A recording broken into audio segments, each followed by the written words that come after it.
For those of you who watch these devotions every day, you might start to think, is this a repeat? I feel like Doug just talked about this. Was that 2 days ago or just yesterday?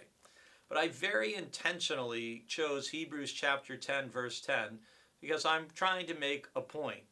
And verse 10 in chapter 10 is, and it is by God's will that we have been sanctified through the offering of the body of Jesus Christ once for all.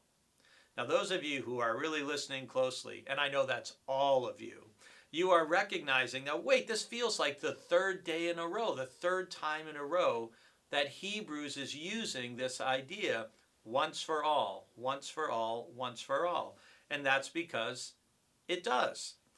In our verse from 2 days ago, we heard about Jesus entering once for all into the holy place, Hebrews 9, verse 12. Yesterday we heard in verse 28 of chapter 9 that Christ, having been offered once to bear the sins of many. And then here again we have that emphasis.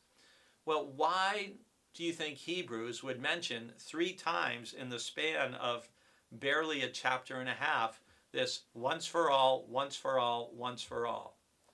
Well, perhaps because he is writing to change the minds of people or to argue against people who would say that either Christ's sacrifice wasn't sufficient or that maybe we should still be making sacrifices today, or that Christ's sacrifice was only for those who were ethnically Jewish.